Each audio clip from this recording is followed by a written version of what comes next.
International News Now.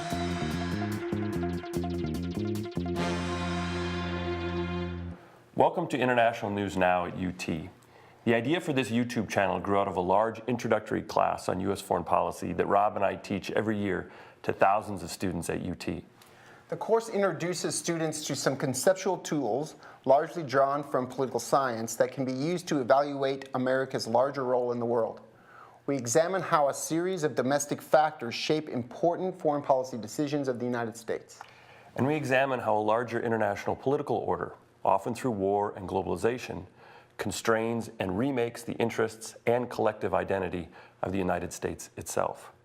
Because this is a required course, we felt like we needed a device to hold students' attention and illustrate the usefulness of a series of abstract political science concepts. And we solved this challenge by turning much of our analytical attention in class to exploring contemporary foreign policy debates that students were hearing about in the news. We sought to provide more background on these stories and discuss some of the larger theoretical and policy challenges they raised. We quickly learned that our news updates were the favorite portion of the course. The students felt like these debates empowered them outside of the classroom, enhancing their confidence to engage family, friends, peers, and coworkers about the larger set of issues that were driving prominent public policy debates. So then we decided that we might just as well make these videos from our class publicly available. So during the semesters in which we will teach, we will post to YouTube these news segments from our course. Again, we try to stay current with the news cycle, grabbing issues that can simultaneously get students talking about prominent national debates while allowing us to illustrate some foundational themes from our course on U.S. foreign policy.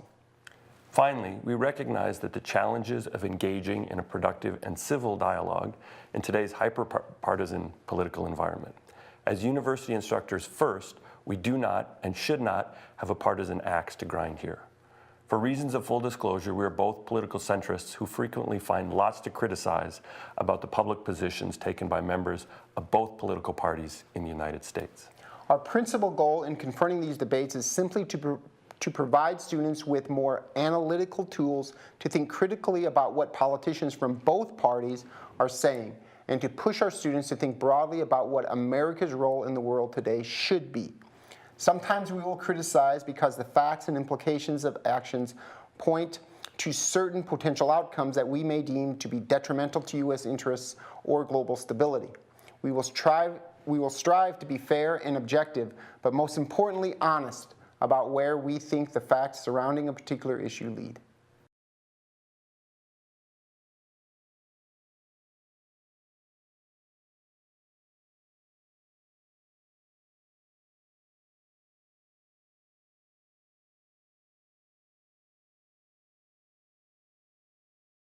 So let's move on to our next story, and that is about the DACA program and the government shutdown. And as you've probably heard, the federal government shut down for 3 days beginning last Saturday.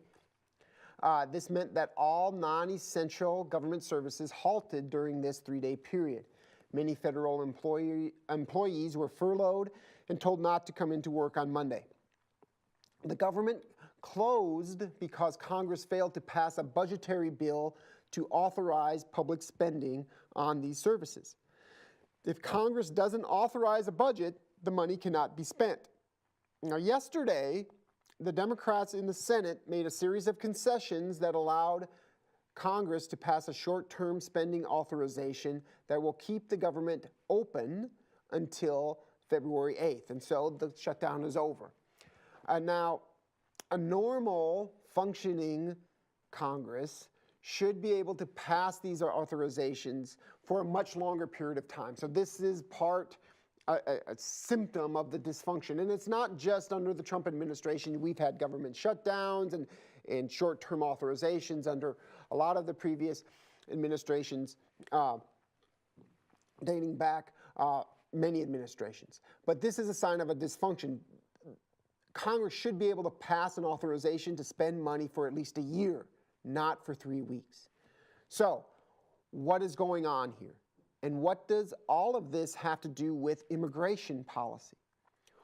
Well, while the Republicans hold the White House, the Democrats hold a minority of seats in both the Senate and the House of Representatives.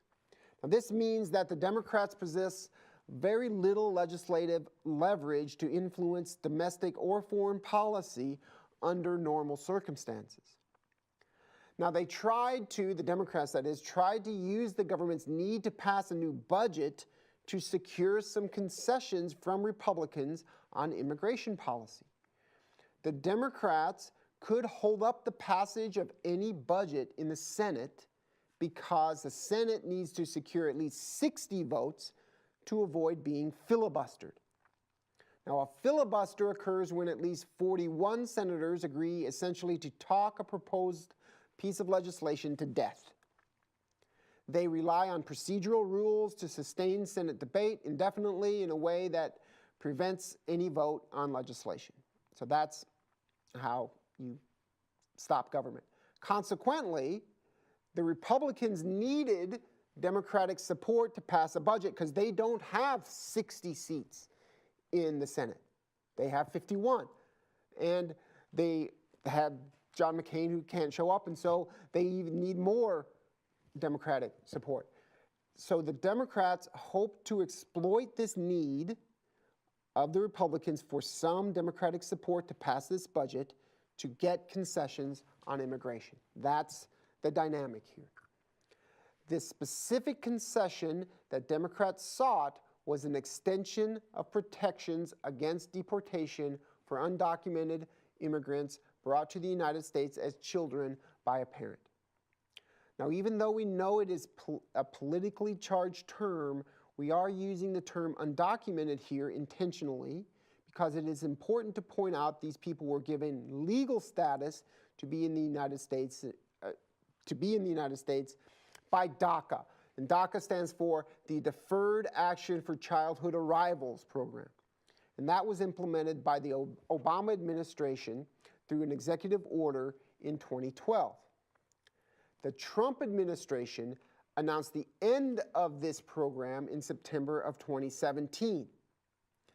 Because of this announcement, the government stopped processing any new applications, but said it would allow anyone with expiring DACA status to renew that status until March 5th, 2018. This date effectively gave Congress 6 months since the announcement of the end of the DACA program to act and reinstate the program. The Democrats hope to use the Republican need to pass a budget to force the Republicans to include DACA protections within the budget bill. That's the deal. Their concessions yesterday, the Democrats' concessions yesterday to reopen the government probably prevented that concession.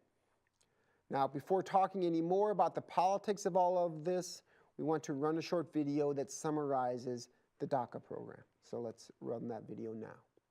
Effective immediately, the Department of Homeland Security is taking steps to lift the shadow of deportation from these young people. If you come to the U.S. when you were under 16, if you were either in high school or had a high school diploma, and if you had either no criminal record or like a teeny tiny misdemeanor, then you could apply for the Deferred Action for Childhood Arrivals, or DACA program.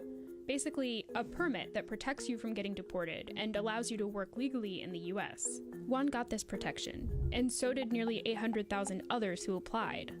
But now, that protection is gone. I'm here today to announce that the program known as DACA that was effectuated under the Obama administration is being rescinded. DACA was designed to protect a generation of young undocumented immigrants known as Dreamers, named after a bill called the DREAM Act, which had been floating around Congress for more than a decade, and with bipartisan support. The bill would have given unauthorized immigrants who grew up in the U.S. a way to gain legal status and eventually apply for citizenship. And even though it fell short of 60 Senate votes in 2010, the idea was still popular with the American public. when President Obama announced DACA, it was in the middle of the 2012 presidential campaign, but it didn't turn into a huge campaign issue because Republicans were really ambivalent about turning immigration into a wedge issue. We need to help accommodate these kids who, through no fault of their own, find themselves in this legal limbo. We cannot forever have children who were brought here by their parents when they were small children to live in the shadows. But in 2014, Obama proposed making older immigrants eligible for DACA and creating similar protections against deportation for undocumented parents with children who were U.S. citizens. And a lot of Republicans said, whoa, that's too far. These new actions would have protected about 4.5 million people, nearly half the estimated undocumented population. A group of 26 states sued the Obama administration over the expansion, and they won. A federal judge stopped the DACA expansions from going into effect, hinting that they were probably unconstitutional. People had started thinking back to, well, if those bigger programs were unconstitutional, what does that say about this DACA program that's already in place? Then came Donald Trump. When Trump won, DACA's fate seemed sealed. But even though he revoked lots of Obama's other executive orders on immigration, nearly 8 months into his term, he still hadn't ended DACA. A lot of the immigration hawks began to go, wait, we were promised that you were going to get rid of this amnesty that exists right now. What the heck happened? So a bunch of states threatened to sue the government over DACA again if Trump didn't get rid of it, which brings us to early September 2017. It is my duty to ensure that the laws of the United States are enforced and that the constitutional order is upheld. All right, so let me make a few points here. First, in 2012, when President Obama announced his executive order on DACA, it had a significant level of bipartisan support and was widely popular with the public, according to public opinion polls. It continues to be popular. In a September 2017 ABC News Washington Post poll, 87% of Americans supported extending the DACA program. Second, President Obama helped to energize a base within the Republican Party against programs like DACA when he tried to expand DACA with another executive order in 2014. This was called the Deferred Action for Parental Accountability, or DAPA, that would have extended DACA-type provisions to illegal immigrants who were parents of American citizens or permanent residents, usually because they had children after they arrived in the United States. This program would have extended temporary protection against deportation for 3 years and provide a work permit to nearly 5 million undocumented immigrants. The move was seen by many Republicans as an abuse of executive power and eventually was blocked in the courts in a lawsuit by state governments led by Texas. Third, President Trump brought the issue of illegal immigration back to the forefront during the 2016 presidential campaign, in which he rallied strong support to build a wall to stop illegal immigration from Mexico and Latin America, and also to end programs like DAPA and DACA. President Trump has already canceled DAPA by executive order in June 2017, ending the court challenge that held it in limbo by making the case moot. Okay, so where does all this leave us? Despite strong national popular support to protect the Dreamers, it's going to be very hard for the Democrats to score a legislative win, at least until the fall of 2018. The Trump administration wants numerous concessions on the border wall and cuts in the absolute number of immigrants entering the United States every year as the price for signing off on DACA. More importantly, it's going to be a heavy lift to get a new DACA bill through the House of Representatives because Paul Ryan has signaled that he will not bring such controversial legislation to the floor unless a majority of his Republican caucus supports it.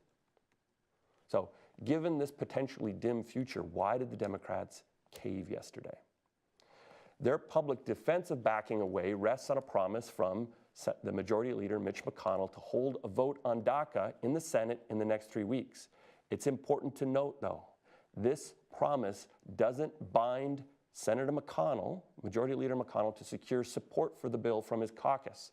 And it doesn't bind McConnell to get Trump to sign the bill.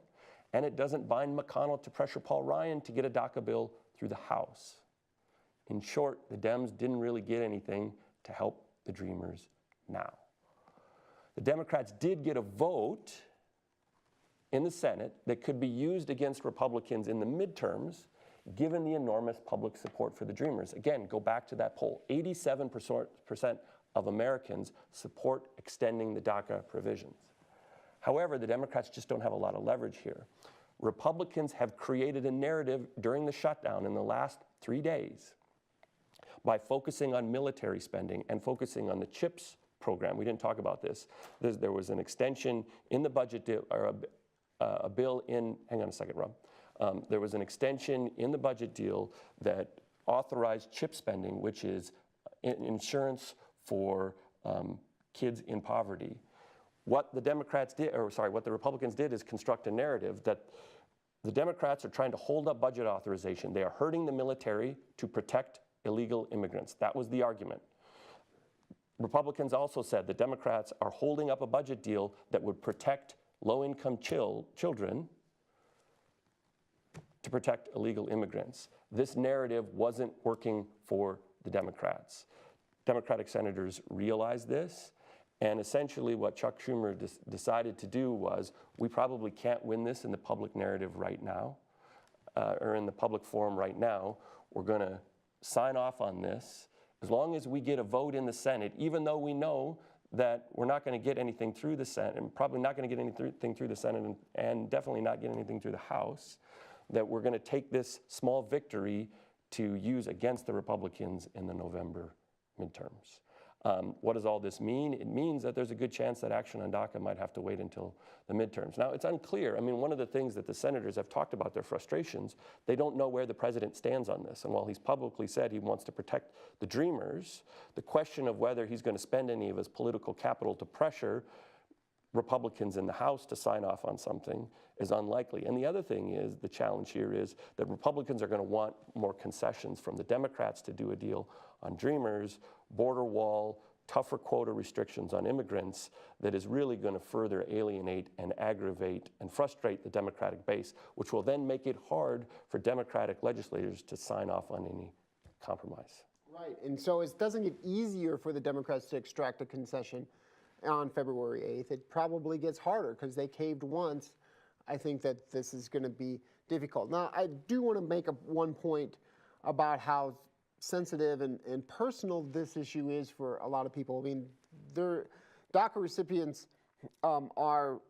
Texas has one of the highest number of DACA recipients. I've had students in my office who are DACA recipients.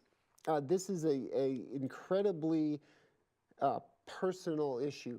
We're talking about the politics behind it, partly because that's the class, but also to help you understand why they can't seem to get to a deal when everyone says they want a deal. And that's the kind of most frustrating part of this whole thing. So we're going to take a pause and start talking a little bit about some questions that come up about this last part of the class. And the first question that came on the message board was about government shutdowns.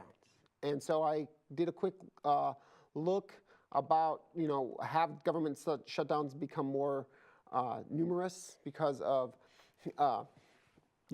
party polarization? And the answer is yes. There have been 18 government shutdowns, and the first one dated, according to a Vox site here, was September 30th to October 11th in 1976. So government shutdowns are a recent phenomenon.